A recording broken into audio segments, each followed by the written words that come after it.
Hi hello friends எல்லாருக்கும் வணக்கம். நான் மட்டன் பிரியாணி தான் செய்ய போகிறேன். பட்டை கிராம்பு எண்ணெய் ஊற்றிட்டு பட்டை கிராம்பு போட்டு தாளிச்சிட்டு அப்புறம் வெங்காயம் போட்டு வதக்கணும். வெங்காயத்தை நல்லா கோல்டன் கலரில் மொறுன்னு வதக்கணும். அப்புறம் இஞ்சி பூண்டு அது கூடயும் பட்டை கிராம்பு போட்டு அரைச்சி போடணும். அப்புறம் தக்காளி பச்சை மிளகா புதினா எல்லாம் அரைச்சி போட்டுட்டு நல்லா சிம்மில் வச்சு வதக்குங்க. இஞ்சி அடி பிடிக்கும், கவனமாக வதக்குங்க.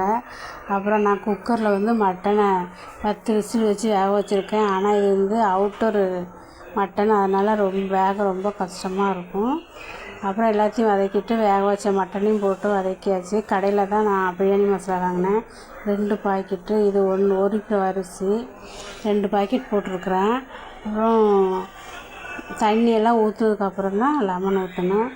இது 1 டம்ளர் அரிசிக்கு 1.5 டம்ளர் தண்ணி தான் பிரியாணிக்கு. இந்த அரிசிக்கு 1.5 டம்ளர் தண்ணி தான் வைக்கணும். கரெக்டாக வரும், நல்லா உதிரியாக வரும்.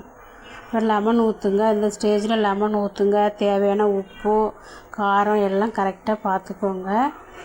பார்த்து இப்போவுமே எல்லாம் போட்டுக்கோங்க. வெந்ததுக்கப்புறம் போட முடியாது. அதனால் டேஸ்ட்டு பார்த்து உப்பு காரமெல்லாம் போட்டுக்கோங்க. மிளகாத்தூள் பத்தலான்னு போட்டுக்கோங்க.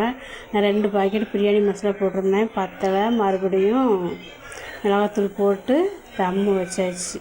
நல்லா கொருன்னு வெந்தோடனே 20 நிமிஷம் தான் தம்மு வைக்கணும். அப்புறம் எடுத்து மாற்றி போடணும். மேலே உள்ள அரிசியில் வேகாத மாதிரி இருக்கும். எடுத்து மாற்றி போட்டுட்டு மறுபடியும் 5 நிமிஷம் வைக்கணும். மாற்றி போட்டு எல்லாம் எடுத்துக்கிறோம். பாருங்கள், பிரியாணி நல்லா உதிரியாக வந்திருக்கு.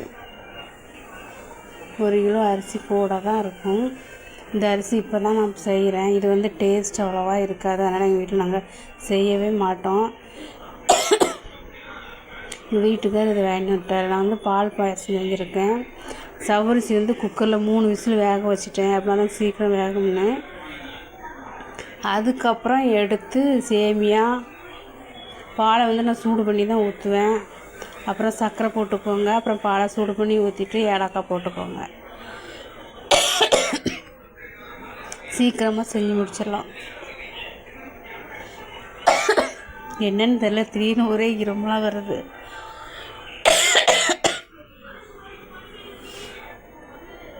சவரிசி வேக தான் நேராகும். நான் குக்கரில் வச்சதுனால சவரிசி சீக்கிரம் வந்துடுச்சு.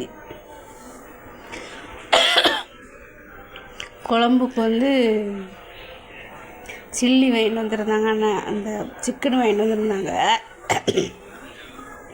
அதை நான் கொஞ்சோண்டு எடுத்து சில்லி போட்டேன்.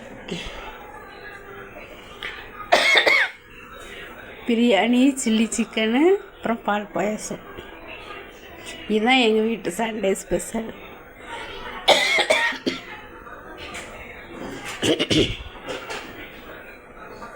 பாருங்கள், இப்படி திடீர்னு இருமல் இனிசு உதவி விட்ருச்சு. இலை வாங்கிட்டு எங்கள் வீட்டுக்கார் சொல்லாமலே இலை வாங்கிட்டு வந்துட்டார். ஆனால் எங்களுக்கு இந்த அரிசி அவ்வளோவா டேஸ்ட் இல்லை. என் பொண்ணுக்கும் இது பிடிக்காது. சேனல்